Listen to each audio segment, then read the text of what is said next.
자, 그럼 오늘의 히든카드는 박준현 운용형님의 종목부터 살펴보겠습니다. 네. 키워드 어떻게 잡을까요? 예, HBM 반도체 쪽에서 잡아봤습니다. 오늘 좀 연결이 되고 앞서서 또 세 가지 종목을 콕 집어서 말씀해 주신 만큼 예. 조금 더 핵심을 짚어볼까요? 예, 일단은 뭐 시장이 다시 HBM 반도체 쪽이 그 시장을 선도했다가 다시 한 바퀴 돌고 지금 다시 주목을 좀 받고 있는 것 같거든요. 그래서 HBM 반도체 시장이 앞서 제가 2027년도까지 연평균 52% 정도 성장을 한다고 하고 있는 쪽이니까 네. 앞서 지금 글로벌 반도체 AI 전쟁으로 인해 가지고 뭐 삼성전자라든가 SK 하이닉스를 중심으로 해 가지고 이쪽에 투자를 계속적으로 좀 많이 좀 늘릴 것 같거든요. 앞서 이제 SK 하이닉스와 TSMC AI 반도체 동맹까지 좀 추진되고 있기 때문에 경쟁이 한층 더 치열해지지 않겠는가 좀 봐야 될 것 같고요. 네.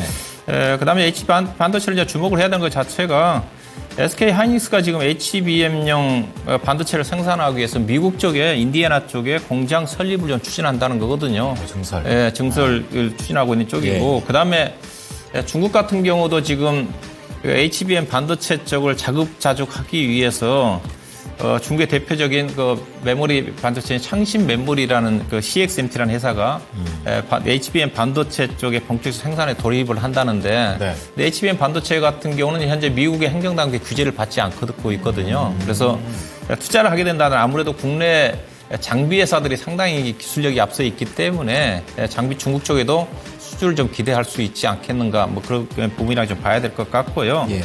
HBM 반도체 쪽의 핵심 장비가 TSV 본딩과 그다음에 그 본딩 장비와 그다음에 리플로우 장비 쪽입니다. 그다음에 관련 또 소재 쪽에 있거든요. 관련 또 종목들 여전히 좀 관심을 가져볼 필요가 있지 않겠나 보고 있습니다. 네. 자, 박준현 운용형님의 이번 주 히든카드는요, HBM 반도체 다시 한번 순환매의 그 시기가 오고 있는데요. 어떤 종목 살펴봐야 되는지 6가지 히든카드 만나보겠습니다. 네. 후보 종목 바로 뒤집어 보도록 할게요. 자, 한미반도체 있고요. PSK 홀딩스, STI, 그리고 앞서 이슈에서 또 집어주셨던 YC캠이라는 종목 들어와 있고요. 네. 프로텍, 또 오늘 또 급등했었던 HPSP, 또 앞서서 종목 진단으로 도와드렸습니다. 자, 그럼 이 가운데 운영형님이 짚어주시는 히든카드 종목은 어떤 종목일까요? 네, 그 생산 종목이 한 종목 있죠. YC캠입니다. YC캠입니다. 예. 앞서서도 좀 추려주셨던 종목 중에 하나예요. 예. 이 종목 그렇게 좋은가요? 앞서 이제 이 종목 이제 소재 쪽이라고 좀 보시면 될 것 같습니다. 네. 장비 쪽에 이제 한미 반도체라든가 PSK 홀딩스라든가 STI라든가 프로테이라든가 HPSP는 장비 쪽이라고 좀 봐야 될 것 같은데 예산 이제 소재와 관련된 특히 HBM 반도체를 생산하는 데서 필요한 소재를 공급할 수 있는 회사고 앞서 HBM 반도체 쪽을 주도하고 있는 쪽이 SK 하이닉스라고 했으니까 SK 하이닉스양 매출 비중이 70%가 넘는 회사거든요. 이제 그런 측면을 좀 보셔야 될 것 같은데 예산은 게 앞서 EUV용 반도체 본업 자체가 공정 재료 사업 쪽입니다. 이 부분을 그러니까 포토 레지스트라고 하지 않습니까? 원래 이제 일본 쪽에서 수립을 좀 많이 해왔던 건데 이제 예사도 이제 국산화 개발에 좀 나서면서 개발에 좀 성공한 회사라 좀 봐야 될 것 같고 주 고객이 SK 하이닉스가 주 고객이고 그다음 삼성전자라든가 이제 글로벌 파운드리 회사가 주 고객이라고 좀 봐야 될 것 같고요. 회사가 이제 HBM 반도체와 관련된 부분 자체가 HBM 반도체를 제조하는 데서 핵심 공정이 그 TSV라고 있습니다. 이게 이제 실리콘 간통 전극 공정 과정이라고 하거든요. 네. DDR5라는 반도체 쪽을 쌓아가지고 관련 그 층층이 수직으로 쌓아고 난 다음에 약간 이제 구멍 형태를 찌러가지고 전극 통하게 할 수 있는 그런 과정이 있지 않습니까? 거기에 들어가는 핵 소재 자체도 아주 우량한 질 좋은 소재가 좀 들어가야 됩니다. 이 과정 쪽에 들어가는 소재를 회사가 국산화한 회사라고 좀 봐셔야 될 것 같고 그래서 HBM 반도체 시장이 형성됨에 따라 가지고 관련 소재 부분에 대한 매출을 좀 기대할 수 있는 그런 회사라고 좀 보셔야 될 것 같고요. 또 다른 재료 자체는 회사가 최근에 주가가 이제 움직였던 재료이기도 한데 네.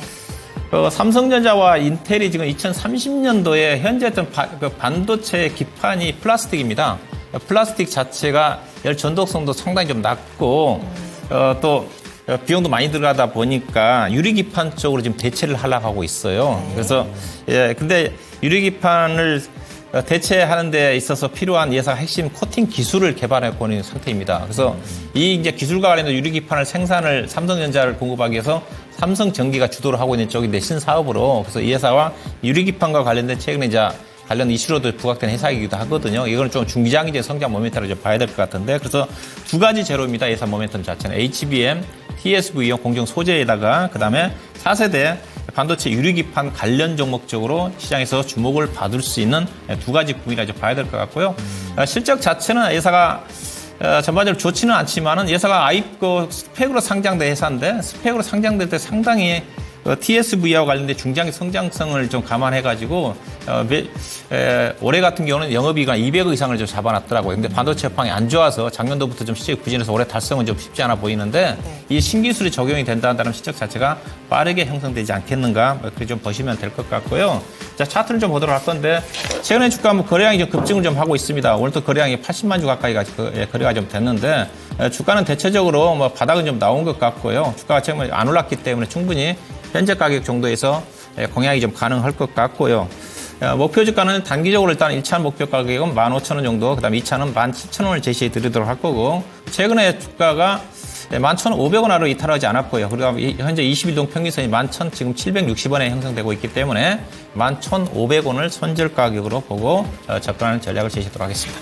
네, 박준현 운용형님의 이번 주 히든카드 HBM 반도체에서 우리 YC캠 전달해 드렸습니다.